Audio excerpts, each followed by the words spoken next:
Assalamualaikum warahmatullahi wabarakatuh. Para pemirsa Lens TV yang saya hormati dan yang saya cintai dimanapun berada, jumpa kembali bersama kami dalam kesempatan ini. Insya Allah kita kurang lebih 30 menit ke depan akan membahas tentang dasar-dasar yang berkaitan dengan iktikaf, ya, dimana kita sama-sama tahu bahwa bulan suci Ramadan ada di mana ada hari-hari yang utama yang sangat luar biasa, ya tentunya ini harus kita sama-sama pahami dan sama-sama kita mengerti, dan di dalam kesempatan ini pula akan kita bahas, akan disampaikan nanti oleh narasumber yaitu Bapak Kiai Haji Rois Udin SHI, di mana beliau adalah salah satu daripada pengurus DPW LDI Jawa Barat, yaitu Ketua Biro Pendidikan Keagamaan dan Dakwah Lembaga Dakwah Islam Indonesia Provinsi Jawa Barat. Alhamdulillah dalam kesempatan ini beliau sudah hadir di tengah-tengah kita, dan kita akan coba nanti tanyakan pada beliau sejelas-jelasnya. Kita akan kupas tuntas mengenai kefadolan dan dasar-dasar daripada pelaksanaan iktikaf. Baik Pak, selamat datang di Lens TV, studio Lens TV. Selamat datang. Iya. Dan insya Allah di sini sebagaimana yang tadi disampaikan akan kami tanyakan tentang seputar masalah iktikaf. Yang pertama mungkin di dalam melaksanakan iktikaf tentunya harus mengetahui dasar-dasar lebih dulu, sehingga termotivasi untuk melakukannya. Nah, disinilah Pak Kiai Rois, mohon bisa dijelaskan dasar hukum iktikaf itu dari apa, seperti apa, ya, sehingga kita semua bisa memahaminya. Oke. Assalamualaikum warahmatullahi wabarakatuh. Waalaikumsalam. Alhamdulillahirabbil alamin. Asyhadu an la ilaha illallah wa asyhadu anna Muhammadar Rasulullah sallallahu alaihi wasallam wa ala alihi wa ashabihi amma ba'du. Alhamdulillahirabbil alamin. Alhamdulillah jazahumullahu khaira. Alhamdulillah jazakumullahu khaira. Amin. Bapak, ibu-ibu, kaum muslimin dan muslimat yang berbahagia. Di sini saya akan menjelaskan dasar-dasar hukum tentang ibadah iktikaf. Kenapa saya mau menjelaskan tentang ini? Karena sekarang ini orang melaksanakan ibadah iktikaf itu kelihatannya sudah semakin males lah barangkali. Dan ini bisa kita buktikan kadang-kadang masjid-masjid yang ada di kita ini pada awal-awal Ramadan itu penuh, bahkan terkesan berjubel. Tapi pada 10 malam yang terakhir yang sebenarnya waktunya untuk iktikaf, tetapi kadang-kadang malah sudah banyak yang melalaikannya. Untuk ini saya akan menyampaikan Al-Quran dalam surat Al-Qadar. Allah berfirman, Inna anzalnahu fi lailatul qadr wa ma adraka ma lailatul qadr lailatul qadri khairum min alfi syahr tanazzalul malaikatu warruhu fiha biizni rabbihim min kulli amr salamun hiya hatta matla'il fajr. Di sini yang akan kita soroti adalah bahwa sesungguhnya kami Allah menurunkan Al-Quran itu di malam yang berpangkat atau di malam yang sangat mulia, ya, yaitu di malam yang sangat mulia. Disebutkan nilainya Lailatul Qadri khairum min alfi syahr. Jadi satu malam yang berpangkat nilainya lebih baik daripada 1000 bulan. Ini Bapak, ibu-ibu, kaum muslimin dan muslimat yang berbahagia. Ayat ini Allah menurunkan ini bermula waktu itu Nabi menceritakan kepada umat Islam bahwa di kalangan Bani Israel ada 4 orang yang mereka ini beribadah kepada Gusti Allah dengan sungguh-sungguh selama 80 tahun, dan selama itu pula sama sekali tidak mengerjakan kemaksiatan. saat itu umat Islam terheran-heran, kok bisa ya ada ya manusia yang seperti itu. Nah, dalam keadaan keheranan umatnya Rasulullah Shallallahu Alaihi Wasallam, disinilah Allah menurunkan ayat tentang malam yang berpangkat, ya. Dan Bapak, Ibu-ibu, pemirsa budiman, untuk ibadah di malam yang berpangkat ini adalah sebenarnya prakteknya adalah iktikaf, ya. Dan ibadah iktikaf ini adalah sudah sejak lama dipraktekkan oleh umat-umat sebelum kita, jauh sebelum umat kita. Yaitu kalau dalam surat Al-Baqarah ayat 125, di sana Allah berfirman, wa ahidna ila Ibrahim wa Ismail antahhira baiti lit-taifin wal akifin warruk'is sujud. Jadi kata Allah, kami perintahkan kepada Nabi Ibrahim dan Nabi Ismail agar selalu menjaga kebersihan, kesucian rumah saya, kata Gusti Allah, yaitu Masjidil Haram. Kenapa? Karena Masjidil Haram itu berfungsi untuk digunakan orang yang tawaf. Yang kedua, berfungsi dan digunakan untuk orang yang iktikaf. Dan yang ketiga, digunakan untuk orang yang sholat. Jadi di sini yang mesti digarisbawahi adalah bahwa iktikaf adalah ibadah yang telah dahulu dikerjakan oleh umat-umat sebelum kita. Dan Bapak, Ibu-ibu, pemirsa yang budiman, ini juga Nabi sangat menganjurkan, bahkan merintahkan kepada kita sebagai umat Islam agar bisa melaksanakan iktikaf dalam rangka mencari malam Qadar. Sesuai dengan sabdanya, Nabi bersabda, ini yang ada dalam hadis Bukhari. Nabi bersabda, taharrau lailatal qadri fil witri minal ashril awakhiri min Ramadan.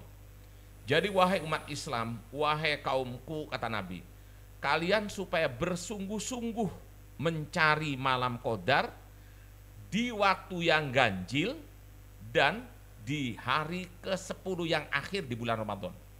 Maksudnya sungguh-sungguh itu adalah ya iktikaf itu, ya, mencari malam Qadar. Nah gitu, karena dalam hadis yang lainnya juga memang Nabi itu kalau kemasukan atau kalau bertemu dengan tanggal 21 itu juga disebutkan dalam hadis Bukhari juga disebutkan, idza dakhalal ashru shadda mizarahu wa ahya lailahu wa aiqadha ahlahu.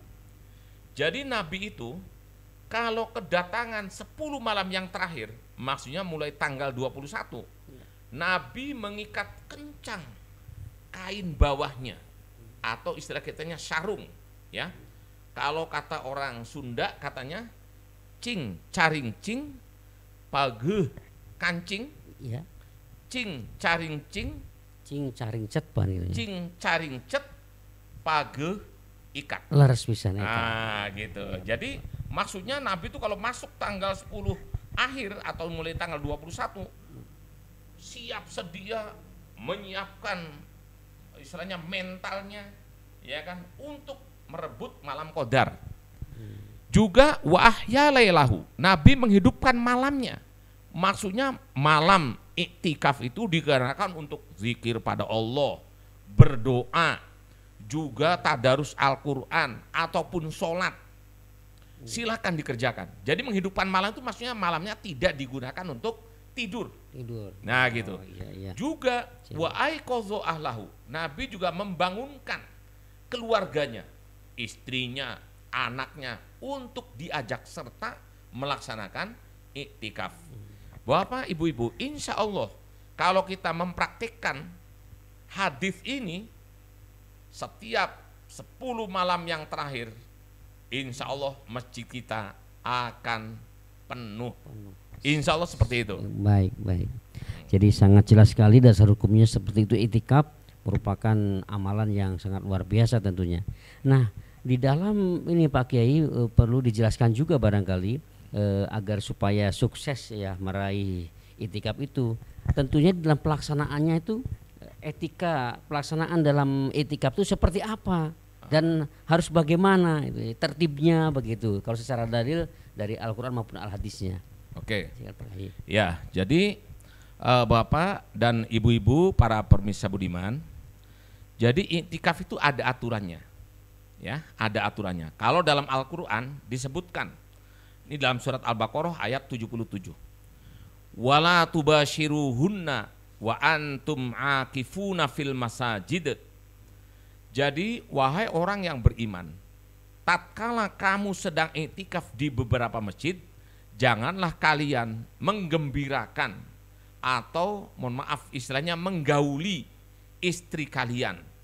Ini yang dimaksud bukan berarti menggauli istri di masjid, tetapi maksudnya kalau kita sudah niat iktikaf, maka tidak boleh kita katakan mohon maaf ya, katakan dari jam 10 terus pulang dulu, ngumpuli istri, nanti masuk lagi, ini nggak boleh. Oh, nggak boleh seperti gitu. itu ya. Jadi mestinya kecuali kalau emang katakan nawaitu kita iktikaf ini katakan umpama dari sejak Isya umpama sampai jam 2. Habis itu kan pulang.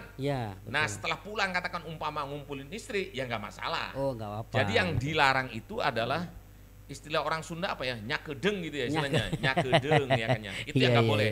Jadi sudah nawaitu iktikaf, tapi pulang sementara untuk ngumpuli istri. Ini yang dilarang, yang dimaksud dalam Al-Quran surat Al-Baqarah ayat 77.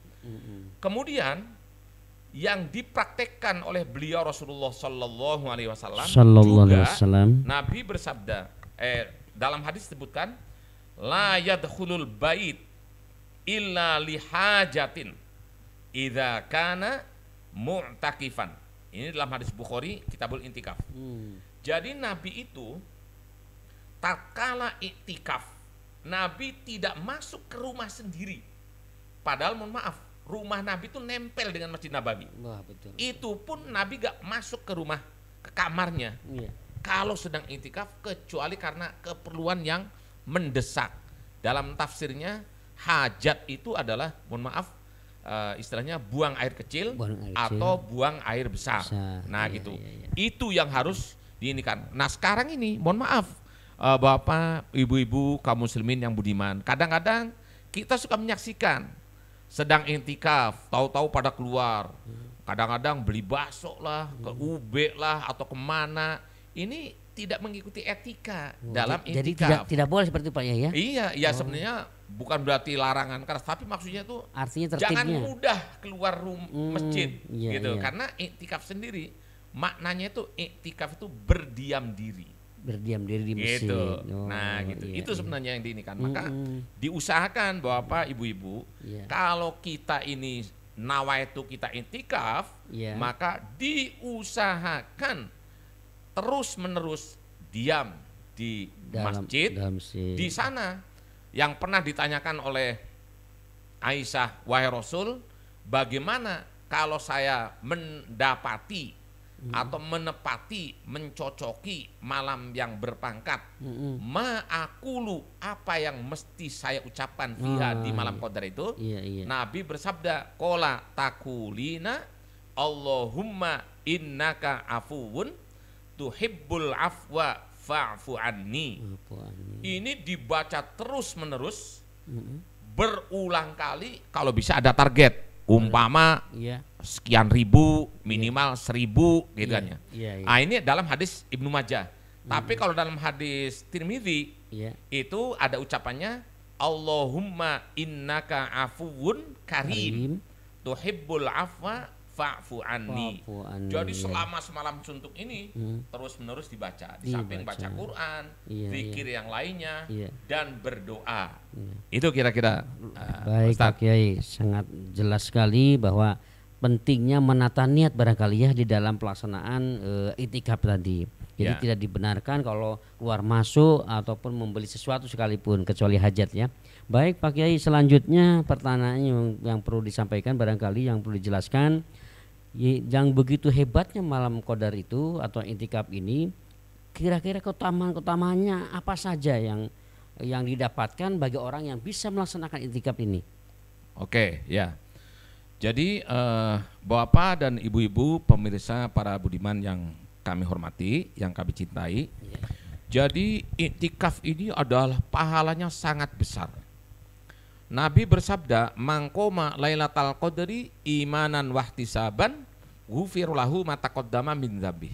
Jadi siapa yang berdiri termasuk iktikaf di dalamnya di malam yang berpangkat karena iman, percaya adanya dalil dari Allah ataupun dari Rasulullah Sallallahu Alaihi Wasallam, dan dalam rangka mencari pahala, diniati mencari pahala, bukan untuk sok-sokan, ya. Maka semua dosa yang telah dia perbuat yang terdahulu oleh Allah akan diampuni semua. Ini salah satu pahala yang sangat besar yang Allah berikan kepada kita. Yang kedua, Nabi juga bersabda, anna Rasulullah sallallahu alaihi wasallam qala fil mu'takif huwa yaqifudz dzunuba wa yujra lahu minal hasanat ka'amilil hasanati kulliha. Jadi Nabi bersabda dalam urusan orang yang itikaf bahwa orang yang itikaf itu dia akan terhindar dari semua perbuatan dosa. Lah iya wong ada di masjid. Iya kan ya? Nah gitu. Dan yang paling hebat lagi bahwa untuk orang yang itikaf itu akan dialirkan atau diberikan beberapa perbuatan baik seperti orang yang mengerjakan kebaikan secara keseluruhan. Padahal dia nggak melaksanakan, tetapi semua pahala perbuatan baik diberikan kepada dia.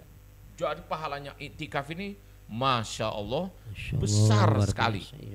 Bahkan dalam hadis yang lainnya Nabi bersabda, mani'takafa ashron min ramadhana kahajjataini wa umrotaini.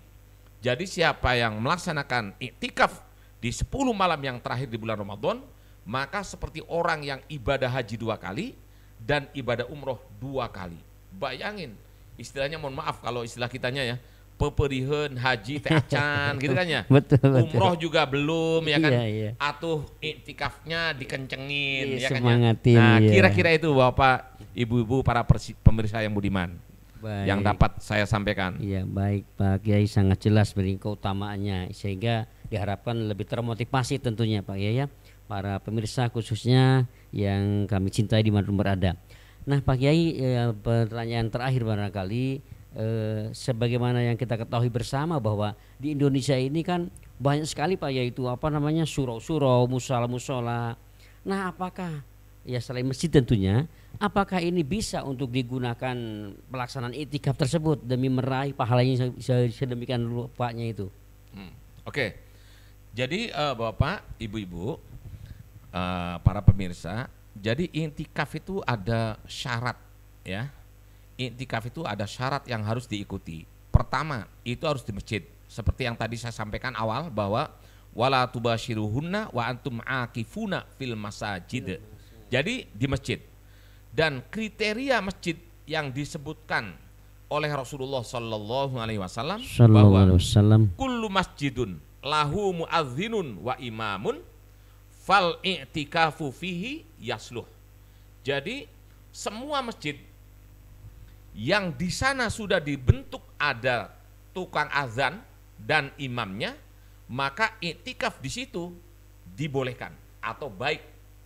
Berarti kalau mohon maaf musola, surau sekalipun besar, kalau tidak dinawaitukan itu sebagai masjid, tidak sah, dinyatakan tidak sah dipakai untuk intikaf. Jadi intikaf harus di masjid.